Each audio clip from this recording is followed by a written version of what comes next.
Welcome, everyone. Let's get you in and settled. All right. I'm going to get us started. Good evening and welcome to tonight's live virtual program presented by the Howell Carnegie District Library and the League of Women Voters of Livingston County. I'm Jamie from the Reference Adult Services Department here at the library. Thank you for joining us this evening. I have a few housekeeping items to share before we get started. Tonight's program is scheduled to run until 8 p.m. It will begin with a presentation by our speaker, followed by time for audience questions. To reduce distraction during our speaker's presentation, all attendees will be muted. You may share any questions for the presenter in the chat during that time, and they will be addressed during the question and answer session. During the question and answer, if you wish to ask a question at that time, let us know in the chat or use the raise hand option under reactions and we'll unmute you. We'll address as many audience questions as we can before the program ends. Throughout the program, please report any technical issues you may have in the chat. Subtitles have been enabled for this program. If you want to turn these off, click the small up arrow next to live transcript in the bottom menu bar and select hide subtitles. This program is being recorded and the recording will be available on the library's YouTube channel soon after this live virtual program. If you do not want your video in the recording, please make sure your video stays off, that there is a little red slash through the camera icon on the bottom left corner of your Zoom window. Without further ado, I'll turn things over to Ellen Lafferty, the chairperson of our local League of Women Voters of Livingston County. Thank you. Good evening, everyone, and thank you for joining us tonight. I want to take a moment, as always, to especially thank the Howell Carnegie Library and tonight's virtual host, technology host, Jamie Perdue, for making this virtual platform available to all of us this evening.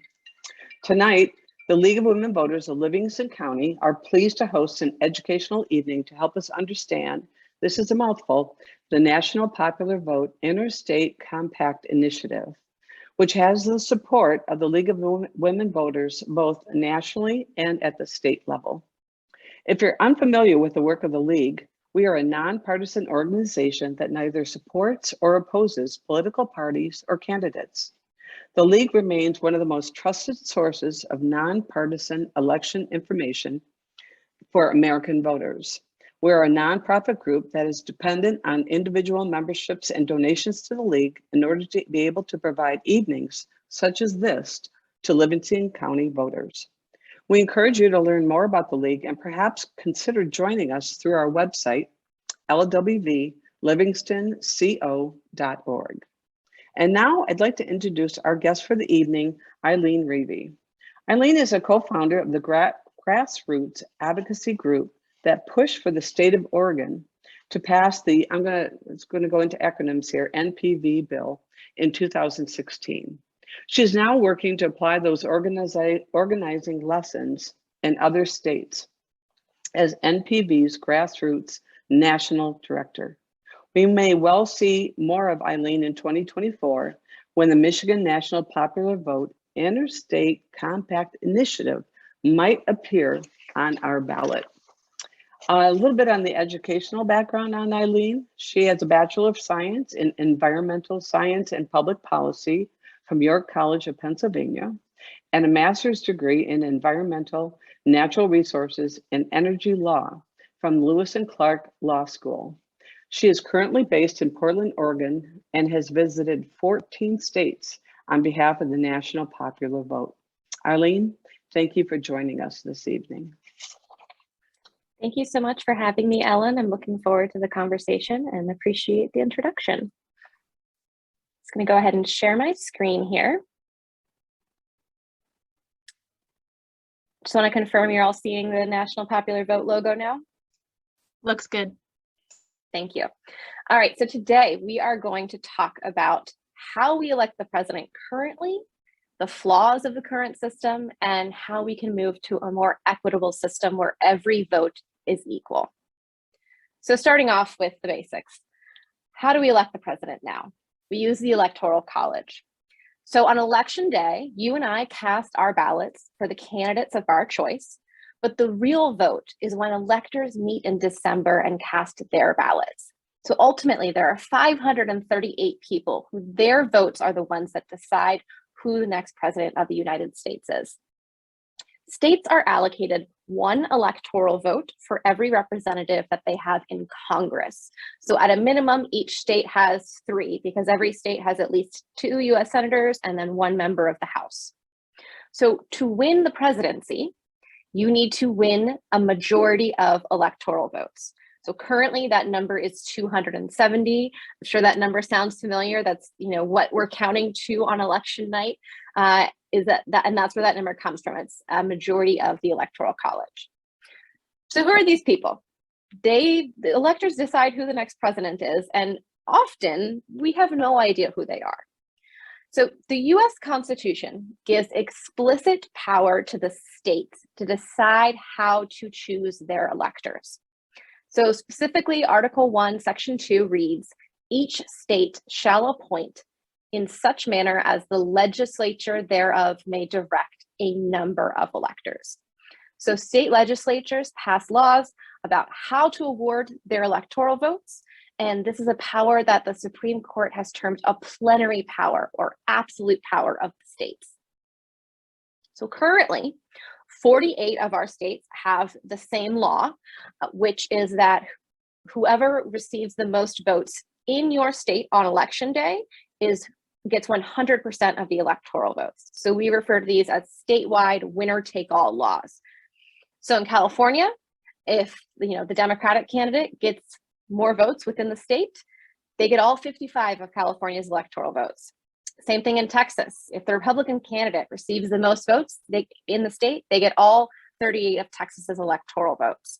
So this map here shows the results from the 2020 election. So in 2020, if you were one of the 6 million Californians who cast a ballot for Donald Trump, or one of the 5.2 million Texans who cast a ballot for Joe Biden, your vote was effectively thrown out at the state line. The state law said, nope, sorry, the other person got more popular votes within our state. They get 100% of their electors going to cast ballots for them. So state law, how states have chosen to participate in the Electoral College, is how we have ended up with this system where we have divergent elections, where the popular vote winner nationwide does not necessarily become the next president. So there are a number of problems resulting from the current system. So the one that I think we're all the most familiar with, of course, is that 5 of our presidents have lost the popular vote and won the Electoral College and won the election. So 5 times in our nation's history, that might not sound like a lot, but we've only had 46 presidents. So 10% of the time we are ending up with someone who was not who more people in the country supported. So the ones that we're most familiar with, of course, are in 2016 when Donald Trump won the Electoral College vote, but lost the popular vote by about 2.8 million. And then in 2000, George W. Bush lost the popular vote by about 550,000, but won the Electoral College over Al Gore. So those are the ones that most people know about. What people often are less aware of is the fact that this almost happened 2 other times just in the first 20 years of this century. So the reason for this is we are in an era of very close elections. So we had our divergent elections in 2000 and 2016. We almost had another one in 2004. So immediately on the heels of the 2000 election. So in 2004, if 60,000 more voters in Ohio had cast their ballot for John Kerry instead of George Bush, John Kerry would have won Ohio, won the Electoral College, and become the next president despite losing the popular vote by a larger margin than Donald Trump did in 2016. So we were very close to having it go the other way, where a Democrat was put in office over a Republican just 4 years after the 2000 election. And if 60,000 votes sounds like a lot, 115 million ballots were cast across the country in that year. So 60,000 voters in one state changing their mind is really not that large of an amount. And then the other time that this very, very nearly happened was, of course, in 2020. So we were less than 22,000 votes away from Donald Trump winning the Electoral College despite losing the popular vote by over 7 million votes. So this is because of the razor thin margins that happened in several swing states, or those battleground states. So to have had a different outcome with the presidential election in 2020, Donald Trump would have had to have flipped just 5,200 votes in Georgia, or excuse me, 5,200 votes in Arizona, 5,900 votes in Georgia, and 10,300 votes in Wisconsin. Those are very small numbers when we're talking about, the 2020 election with 180 million people voting. So we were very close to this happening again. And regardless of who you supported in any of these elections, it comes down to the fact of, does it really make sense that one candidate can get 7 million more votes across the country and very nearly lose the election? So other problems that stem from the current way that we elect the president. So number one, we have some advantages that battleground states get. And so that's the term that we use for the states where the election really happens. So our battleground states or our swing states. So winner take all laws that the states use means that most states are decidedly Republican or decidedly Democratic in terms of the presidential election before the election even begins. So the candidates in the general are campaigning for a small number of states that happen to be closely divided in an election year. So those are the swing states, the battleground states. I could tell you pretty easily for the 2024 election, without knowing who the candidates are going to be, how about 38 of the states are going to vote. We know how California is going to vote. We know how Iowa and North Dakota and South Dakota are going to vote. And so as a result of that, the candidates know too. They don't campaign in California because they know that the Democrat is going to win. So why would the Democrat go there when they already know they're going to win? And why would the Republican go there when they know there's no chance of them winning that state? So as a result, the entire election happens in a dozen or less states every 4 years. So examples of this: in 2012, 100% of the general election campaign events were in just a dozen states. Notably, when we have, the dozen battleground states every election cycle for the last several years, but then by the end of the election, you're really getting down to just a handful of states that are getting all of the attention. So in 2012, 2/3 of all general election campaign events were in just 4 states: Ohio, Florida, Virginia, and Iowa. So 38 states in that election were completely ignored by both general election candidates, including the entire West Coast, most of the South except for Florida, and some of our most rural and agricultural states, just completely ignored in the election. Similarly, in 2016, virtually all campaign events were again in just a dozen states, and 2/3 of all events came down to just 6 states. Now, when you're looking at this map, you might say, okay, but there's events in California and in Washington and in Texas. So, are you wrong? Was there a chance of it going a different way? The reason for those outlying numbers is because at that time, candidate Donald Trump, he really likes to have rallies. And so when he would go to places like California for a fundraising event, he would then want to have a public event as well. He would want to have a rally. So he did that for about the first half of the general election before he stopped, I think probably because he was wisely persuaded that that was not something he needed to do and was not helping him, and that he should be focusing on the battleground states, which of course he did extremely effectively. And then in 2020, again, even with events being virtual, so many of them because of Zoom, if there ever was an election where we could have seen campaign events in all 50 states, we very easily could have had it happen, over the internet in 2020. But that's not what happened. In 2020, just Florida and Pennsylvania alone received 37% of all campaign events. So battleground states have this outsized power because they're attracting all its attention during the general election. And the impacts of them go beyond just campaigning. Sometimes people will say, well, why do I care? I don't care if the candidates come to my state in the general election, or maybe I live in a state that has an early primary, so I get to meet all of the candidates earlier on, and so I feel like that's good enough for me. But the impacts of this really go beyond just where did candidates touch down and who are they talking to. So examples of this. So Dr. John Hudak from the Brookings Institute found that between 1996 and 2008, and overall controlling for variables, including estate size, natural disaster relief funding, presidential election swing states received 7.6% more federal grants than safe states that were worth about 5.7% more grant dollars between that 1996 and 2008 period. And that's from discretionary grant dollars. So this equates to huge amounts of money, even though 7%, 5% might not sound like it. We're talking about the federal budget. So these are big dollars. So as an example, so during that time period, Tennessee was an average sized state in this country. If they had been a swing state leading in the 2008 election, you could have expected them to have received 300 more federal grants in 2007 for a total of $60 million in just 1 year.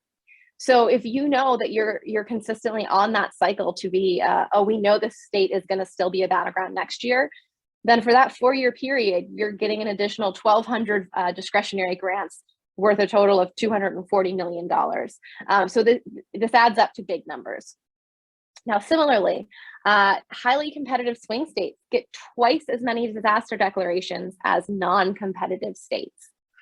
And a lot of money comes with those as well. And, when I think about federal disaster declarations and the support that comes with them, I imagine someone at the Federal Office of Budget and Management really calculating, okay, how much was the local infrastructure impacted? Was there already, another hurricane or natural event previously in the same state that's really taxing their resources? What are the local resources for them to respond? And you'd think there'd be this equation, but no. When it comes down to it, partisan politics are being played here because we're seeing that Congress is having twice as many of their disaster declarations going to swing states. And it's important to note, the states and the programs that are recipients of these dollars, I'm sure are very deserving. I don't mean to suggest that, they're going to things that are not reasonable. They're going to projects that should be funded. But what is able to be happening here is that Congress and whoever is in the White House is able to use the federal tax dollars paid for by you and I and everyone around this country in order to try and curry favor with their political party in certain states to try and help them win the next presidential election. So that is just a system that does not make sense. And then the third really big thing that comes up within battleground states is the impact that they have on policy. So we see candidates propose policies that are very specifically tailored towards particular voters in particular states. So 2 examples of this. No Child Left Behind was proposed by a Republican candidate for president, George Bush. And after he won his election and implemented No Child Left Behind, that program was the largest federal action taken into public education in the history of our country. The federal government getting involved in something that has historically been run by states is not what you really expect from a Republican candidate for president, right? But this particular policy, Ohio was one of the critical battleground states that year. And this was something that did very well with a critical voting bloc in Ohio, and which is suburban mothers at the time. And as a result, that helped him win Ohio. That became a national policy. That law was signed into effect in the Cincinnati suburbs. And afterwards, swing states were twice as likely to get exemptions from No Child Left Behind as the rest of the country.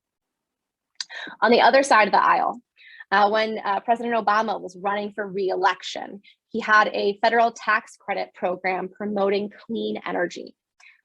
Ohio companies got nearly 4 times the average that went to other states.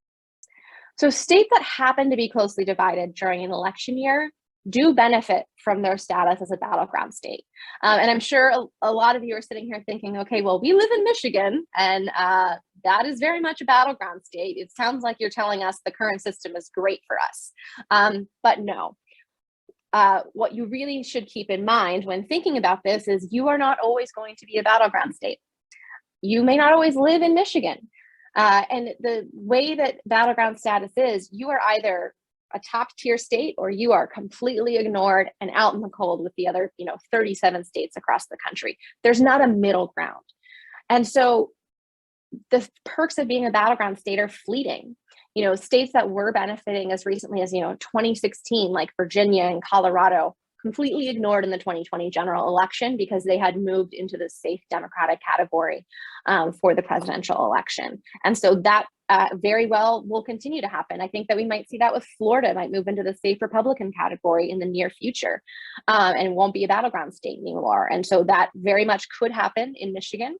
But also I think that, when we think about the system, even if it benefits your state now, I'm sure you have friends, relatives, grandchildren that are attending schools or living in states all across the country. And does it really make sense that your vote could be incredibly more valuable than theirs when it comes to the presidential election, just based on where you live? So kind of summarizing the problems of the current system, it's really not helping the country, it's hurting the country. The candidate who wins less popular votes can and frequently does win the election. Every American's vote is not equal. And candidates are routinely ignoring the needs of voters in 38 states. So we're effectively really electing the president of the battleground states of America because that's who they're listening to. And this has very real effects for this country. Again, regardless of how you feel about any particular president or presidential candidate, when we look at it, 5 of our 9 Supreme Court justices currently, I should say, now with our newest justice, I need to change this number. I apologize. 4 of our 9 Supreme Court justices have been appointed by candidates who lost the popular vote. That's a pretty big block.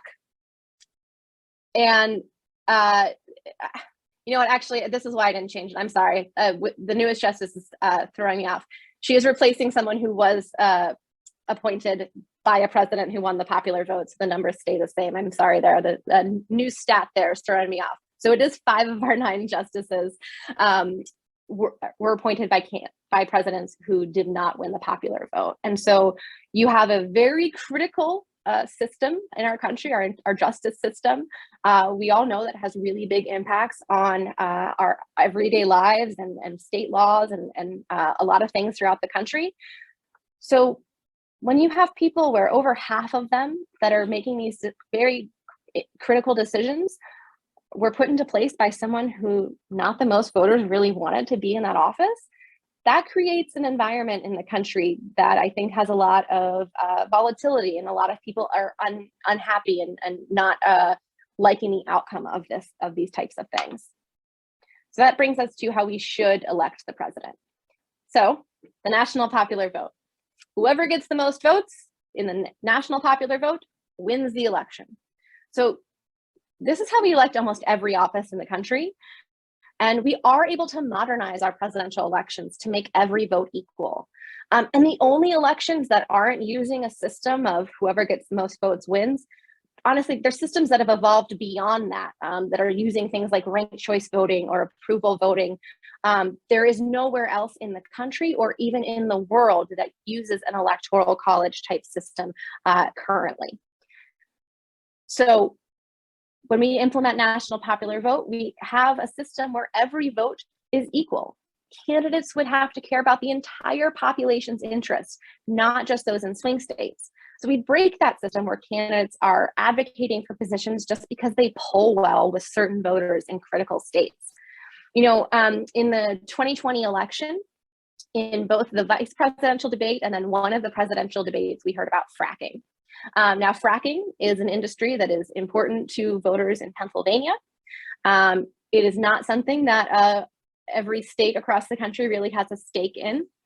At that same time, what we did not hear about were the wildfires that were ravaging much of the country that summer. 1 in 5 Americans lived in states that were being affected by those wildfires, and we didn't hear anything about them during the debates. And it's not just, oh, they were all in Democratic states or all in Republican states. They were in both. They were in Idaho. They were in Colorado. They were in Montana. They were in Oregon. And as a result, because those states were safely in one category or the other, it wasn't a pertinent enough topic to be brought up and discussed at the debates. So the way that this bill works, and as Ellen said, the full name of it is the National Popular Vote Interstate Compact. So interstate compact is just the term for how states get into agreements with each other. It's not something we maybe really hear that often, but states are in on average about 30 compacts at any time. And it's just, when you buy a house, you and the seller sign the same contract. So when states want to make an agreement with each other, they pass the same bill in their states, and they're called interstate compacts. So usually we just refer to it though as the National Popular Vote Bill. So the National Popular Vote Bill would guarantee the presidency to the candidate who wins the most popular votes in all 50 states and DC in the election. So win the popular vote, win the Electoral College. And this bill is passed by states to change how they vote in the Electoral College. So you replace that law that says the winner-take-all law that gives all of your electors to the candidate who won the most votes in your state, and instead change it to our electors are going to go to whoever won the national popular vote across the country. And this bill only goes into effect when we have enough states committed to it that we can guarantee the outcome of the election. So because that number currently is 270, you need 270 electoral votes to win the Electoral College. When we get states with 270 electoral votes on board, we have enough votes to win the presidency. All of those laws goes into effect, and at that time be about 20 states that have passed this. And as a result, we know that in the next election, the entire campaigning will be different because it will be based on the winner of the nationwide popular vote. And I keep emphasizing, nationwide and all 50 states and DC, because I want to make clear that it is not just the states participating, adding up their popular vote and ignoring the rest of the country. That would not make every vote equal. That is not what anyone wants. It is those states working together to recognize the winner of the popular vote in all 50 states and DC. So this bill has already been passed by 16 states with 195 electoral votes. So we are 70% of the way there towards making it happen. And with 5 or 6 of the right combination of states, we're going to make this happen. So this shows some of the progress that we've made around the country, and it's displayed based on the number of electoral votes that each state has since the redistricting that happened last year. So green is where we've already passed the bill. Yellow and orange indicate where we've passed at least one legislative chamber. And then the blue is where we've had at least a hearing in that state. So as you can see, we've really made progress in much of the country. And we've even passed the bill in 9 states in at least one chamber representing 88 electoral votes. So if we just were able to carry out and continue that momentum in those states, we would have enough electoral votes for the bill to go into effect. So I want to take a few minutes to talk about some of the most common misconceptions that people have about the current system and about what a national popular vote would look like. So number one, this is a nonpartisan issue. It is not a reaction to Donald Trump's election in 2016. We were working on this a full decade before he was elected. And it's not a left or right issue. It's not going to benefit one party or the other. Who it is going to benefit is voters, because for the very first time, every American's vote will be equal in electing the one office that represents every single person in this country. And it is constitutional. A lot of people will hear this and say, no, you've got to do a constitutional amendment to change the Electoral College. That's just simply not true. The Article 2, Section 1, those 17 words give the power to the states to decide how to vote within the Electoral College. So we're not getting rid of the Electoral College. We're not really changing anything about its structure, because that would also take a constitutional amendment. We are reforming it from within by getting states to work together to change how they participate in the Electoral College. And this is the same power that allowed the states to pass the statewide winner-take laws in the first place.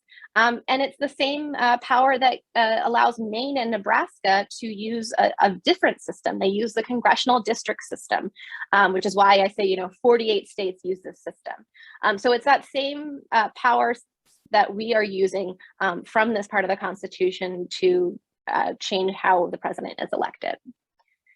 And sometimes people will then ask about, okay, well, in the Constitution, it says that congressional consent is required for all interstate compacts. So, what are you going to do about getting congressional consent?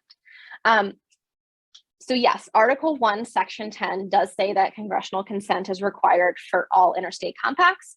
However, the Supreme Court has ruled that that language only refers to compacts that encroach upon federal supremacy. And that's been something that's been precedent for over 100 years. So our bill does not encroach upon federal supremacy. Awarding electors is a state decision. It's in fact explicitly left up to the states. And so we do not believe that we will need congressional consent. Now, if after our bill reaches 270 electoral votes, the Supreme Court decides they want to throw out 100 years of precedent and say, you need congressional consent, and so does every other interstate compact moving forward, that's okay. We would go and lobby Congress the same way that we have lobbied this bill in all 50 states, and we would work to get that congressional consent. So if we do have to do that, it's just an additional step. It's not something that would stop the movement. And a related question I get oftentimes when I bring this up is concern about the current Supreme Court. And, sometimes people think that some of our justices are more inclined to ignore precedent and, might be a little more partisan in how they look at such an important issue. But what I like to point to is the fact that well, now I'm going to have to change the number again. 6 of our 9 justices have ruled on this issue of this absolute power of the states for determining their electors as recently as 2020. That was a unanimous decision affirming the absolute right of states to award their electors how they like. And so it would be a really big, very big sea change for them to go back on that, since they just ruled on it that way in 2020. Next up, withdrawal. So you are able to leave an interstate compact as a state, but it's in the language of the contract that states cannot withdraw during a really important 6-month period. So between July 20th of a presidential election year and 6 months later, Inauguration Day of the following year. So the bill has to be in effect with at least 270 electoral votes by that July 20th deadline.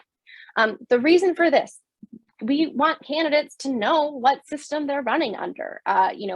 They should have that ability. So this 6-month period covers the entire general election.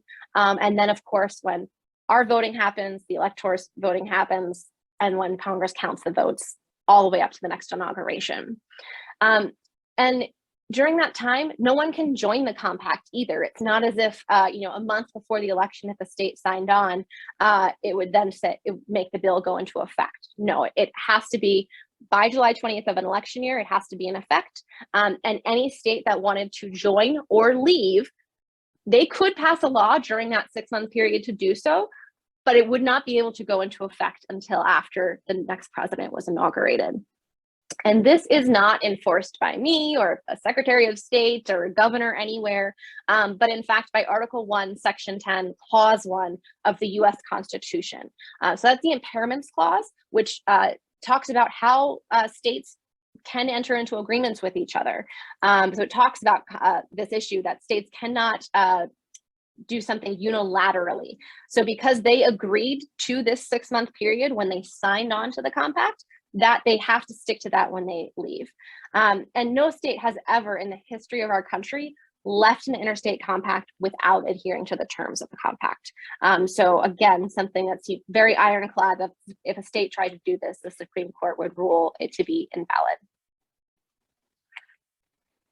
And of course, often get questions about, what would the founders think of this system? Would they be against it? Would they be for it? How much stock should we put into that? What I think is important, regardless of how you come at this question, is they didn't create the current system of electing the president. They took 30 votes over 22 different days to determine how the president should be elected. Not a single one of those was on the winner-take-all law that 48 states use today. It was not thought of at the time. It was not debated at the Constitutional Convention. It is not mentioned in the Federalist Papers. So it's the current system we use, they did not think of when they were drafting the Constitution. So the way that we elect the president now truly is nothing like it was at the founding of our country. However, what is the same is the fact that the founders left it up to the states to decide how their electors were chosen. They thought at the time that the states were the closest body to the people, so the state legislature can make the best decision for their state. So we're asking state legislatures to consider their constitutional duty exactly as the framers intended. Back in the 1700s, I don't think they exactly imagined groups like the League of Women Voters coming and lobbying their legislators in state capitals, but they definitely did envision the state legislators being the ones to ultimately make this decision. And oftentimes people think that the current system benefits small states. And so, maybe you're all in Michigan, you're not in a small state, but maybe you're thinking about moving to Hawaii and you're concerned about that. But the small states are actually the most disadvantaged and ignored group of states under the current system. And that just happens to be because of the 13 states that have 3 or 4 electoral votes, 6 of them are decidedly Republican, 6 of them are decidedly Democratic, 1 of them sometimes is a swing state. And so as a result, they are completely ignored election after election. And people, they come at this thinking that the small states are going to benefit because of the numbers, right? Wyoming, our lowest population state, has to turn out less voters to control 1 electoral vote than Florida does, which in 2020 was where you had to turn out the most voters to control 1 electoral vote. But because of states using the winner-take-all law, any power that they theoretically could have had as a smaller state, they signed away by having a winner-take-all law. And the reverse is true. Oh, this is just showing an example from between 2008 and 2016. We had 8 states that together had 24 electoral votes. They saw 1 campaign visit in that entire time between all of them, between 3 elections. And in that same period of time, Wisconsin, with a roughly equal population to those 8 states, but only 10 electoral votes, had 40 visits. So if the additional weight really was something that was critical and small states really had some additional power, you'd hear, so goes Delaware, so goes the nation. But that's really not the case. No one's wondering how the small states are going to go. And you don't just have to take our word for it either. Legislators in Hawaii, Delaware, Vermont, DC, and Rhode Island have signed on to our bill. And so the reverse of this is also true, that while small states aren't benefiting from the current system and would do better under a national popular vote, large states are not going to just somehow control the election if we have a national popular vote. Serious candidates solicit every vote that matters. And every vote in every state is going to matter in a presidential election. So it doesn't matter if you're in Idaho or California, your vote is equal. Now, no one would doubt that California would be ignored under a national popular vote, that candidates would not go there, right? So why would it make sense that they would ignore an equal population of people that just happen to be spread out in smaller states, which is what this is demonstrating, that there are 14 states that have about an equal population to California. They broke in 2016 at the same rate that California broke for Hillary Clinton. So it doesn't matter where your ballot is cast under a national popular vote. Every vote is going to be equal. Candidates will be incentivized to campaign in all 50 states. And again, it's then sometimes the next question is, okay, well, then they're just going to go to the big cities. They're just going to camp out there and not talk to anyone in the suburbs or anyone in rural America. And it's going to be, often the assumption that goes along with that is urban areas vote for Democrats, and we're always going to have a Democratic president. So when we look at the numbers, this also just does not make sense.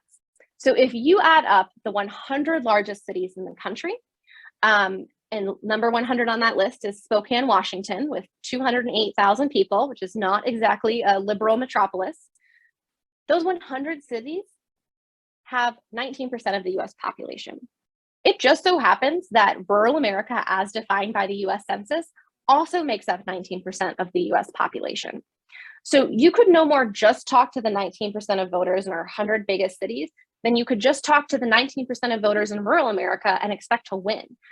Very importantly, you need to talk to both groups, but also the 62% of Americans that live in the suburbs, where they consistently are evenly divided between Democrats and Republicans. So candidates are going to be going all over. They're not just going to be, hanging out in Los Angeles and New York City and other large places.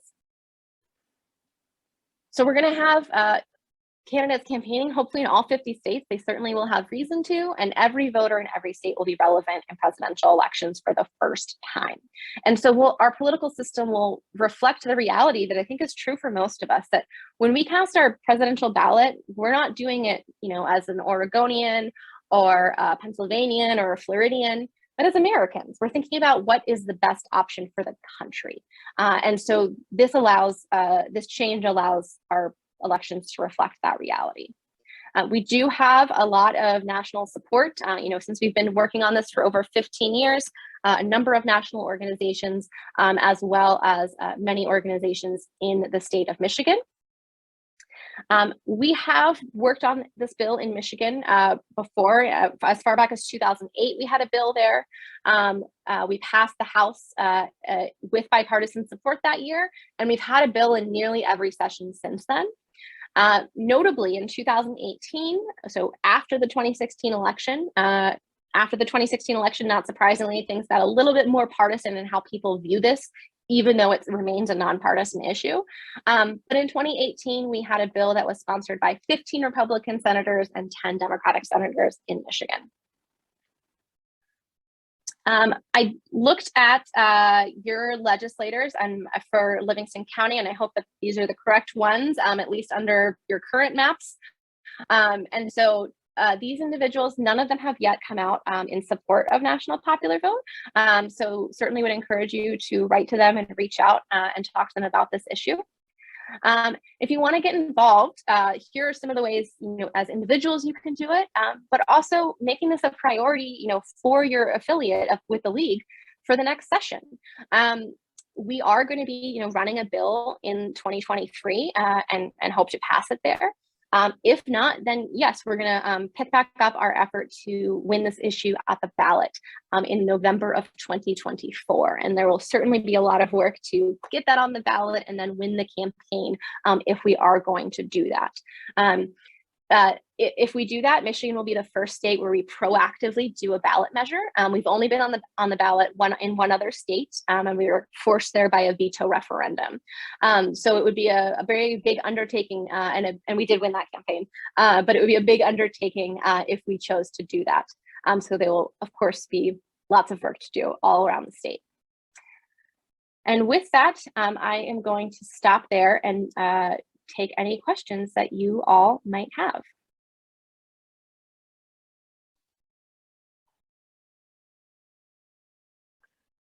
If you don't mind, everyone, you're welcome to unmute yourself and show your video if you'd like to. And that way we could see who you are, if you're comfortable with that and asking your questions. I don't see any hands up right now, but I'd like to ask something, Eileen. Could you describe what it would look like once these 270 electoral votes are met, that benchmark is met? Then what would the next presidential election, what would it look like? I keep thinking of CNN and MSNBC and Fox News and everybody just going crazy on how to report this. What would that look like? Yeah, so when it comes to the reporting, it would change everything, honestly. Candidates are going to be looking at polling nationwide, as opposed to just where can I do better in Pennsylvania.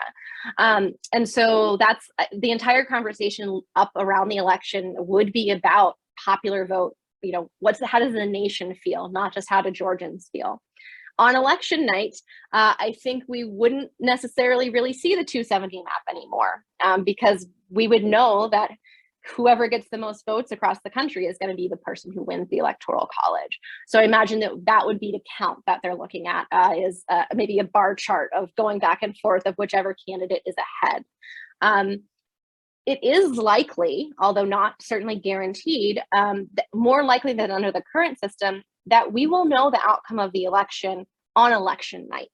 In 2020, it was drawn out for 3 days because they were counting votes in several battleground states in Georgia and Arizona and Pennsylvania. But we knew on election night who was winning the popular vote. Joe Biden was about 3 million votes ahead by midnight. And so in the future, we could expect that if those numbers are similar, that we'll know on election night. Claire? Well, I think you just answered my question at the very end there. I was thinking that the popular vote would take longer for results, but you're saying probably not. Yeah, because all the states are counting their votes independently. And so, most of them are able to count most of their votes, within the first couple of hours after the election.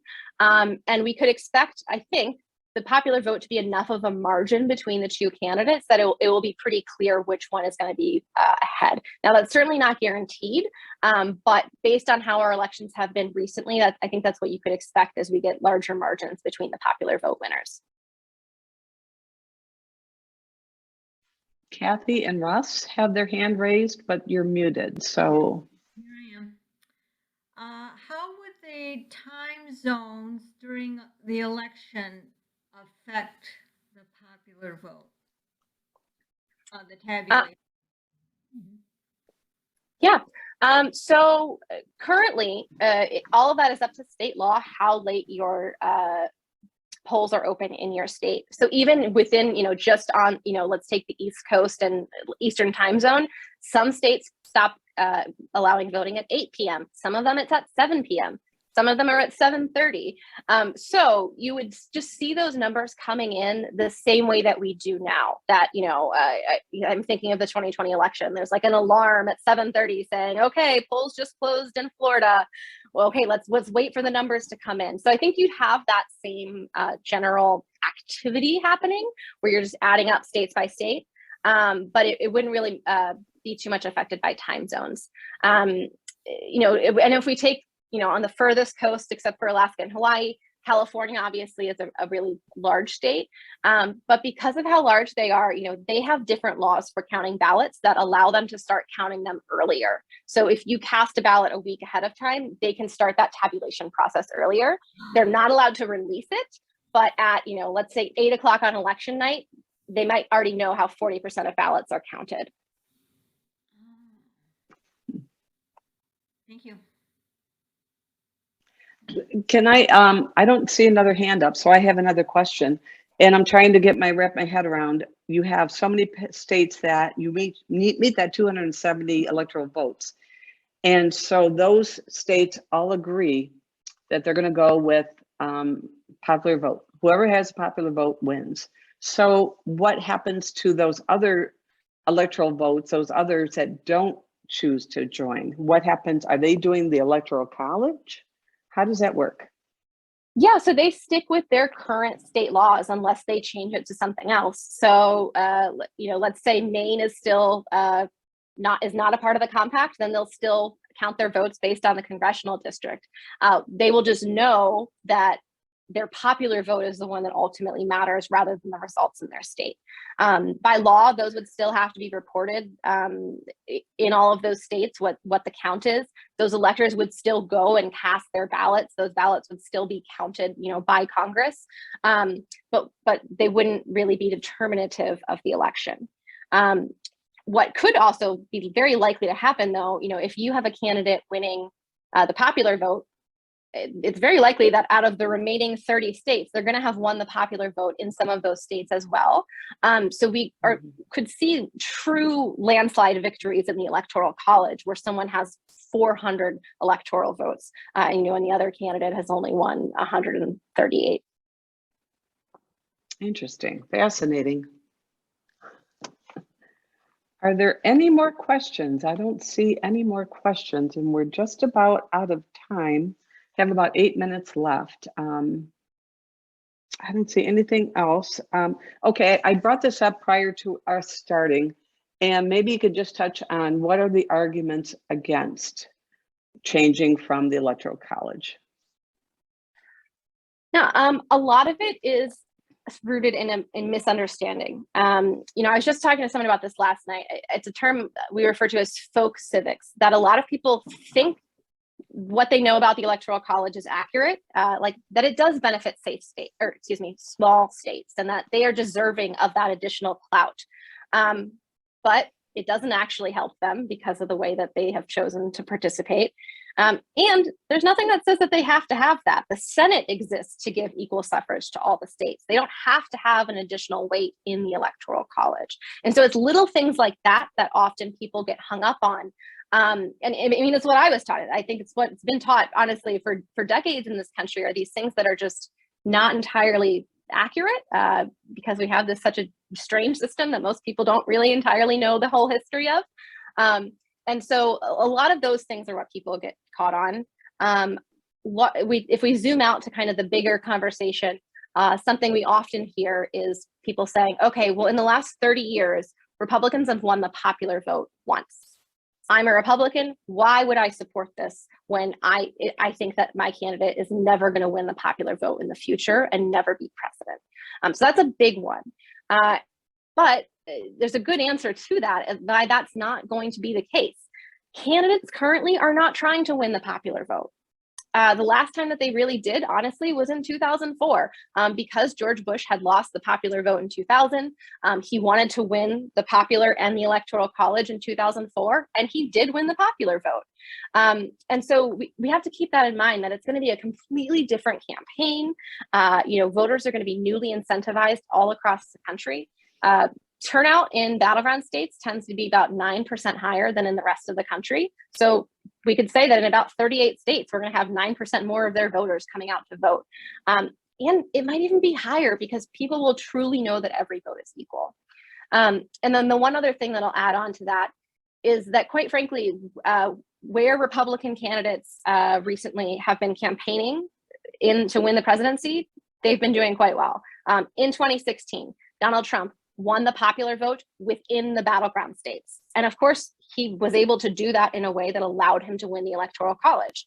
In 2020, he actually also won the popular vote again in the battleground states by 1 million votes, but he didn't win it in the right combination of states to win the Electoral College. So if I were an advisor to any Republican candidate for president, I'd say, okay, on one hand, you've got this system where you can do really well, but you lost by 5,200 votes in one state. And so because of that, you're not going to win the election, even though everywhere you campaigned, you got 1 million more votes. Or we can go to the simpler system where, whoever gets the most votes is going to be the person who wins. I think this is a little bit further out, but at some point, let's say we don't get national popular vote passed, in the near future. Texas is continuing to go blue. And if the Republicans were to lose those guaranteed 40 electoral votes, it would be very hard for them to win the Electoral College without Texas. Good point. Kathy and Russ, you have another question? Yeah, so still the electors could still vote the way they want to, whether it's a popular vote or not. They could still not follow what we're supposed to do, what they signed up to do. There's always that, right? Well, that varies also state by state. I'm very quickly looking this up for Michigan. If you do not in Michigan cast your ballot for the person that you pledged to before the election, you are replaced as an elector with someone else who will vote for that person.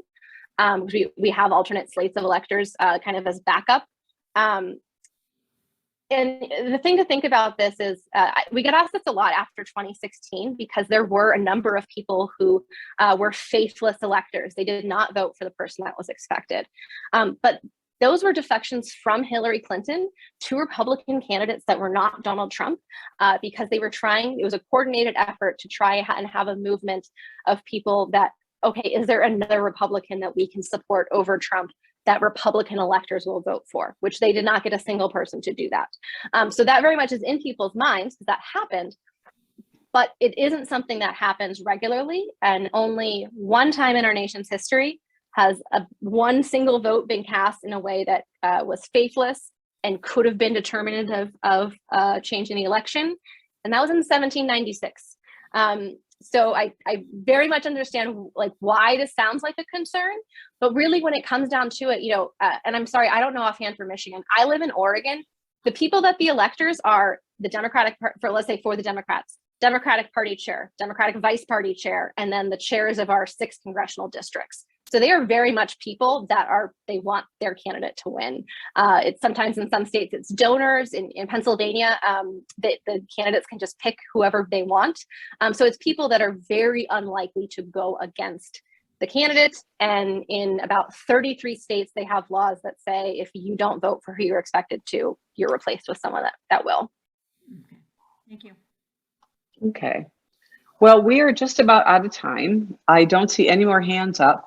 And Eileen, this is fascinating information. And thank you. I just love your enthusiasm about this topic. There's no doubt about it.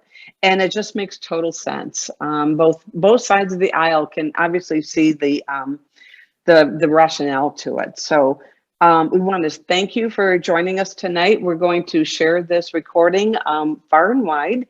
And I encourage everyone here tonight to go to the National Popular Vote website. It's chock full of additional information if you'd like to share it with anybody. As Janice has said, yes, I hope we can pass this too. I'm going to turn it back to Jamie now to wrap it up for the evening for us. All right, thank you, Ellen, and thank you so much, Eileen, for sharing your knowledge and expertise with us this evening. Thanks again to our partner, the League of Women Voters of Livingston County, for making this evening possible. Visit their website, www.lwvlivingstonco.org, to learn more about the organization and how you can become involved. And thank you all for attending tonight's program. We hope you enjoyed it. Please take a few minutes to tell us what you thought about this program in the short event evaluation linked in the chat. Our next League of Women Voters and Howell Library Partnership program will be on Tuesday, May 17th at 7 p.m. Please watch our website for more information. Please visit our website, www.howelllibrary.org, to discover more upcoming events from the Howell Carnegie District Library as well. Thank you, everyone, and good night.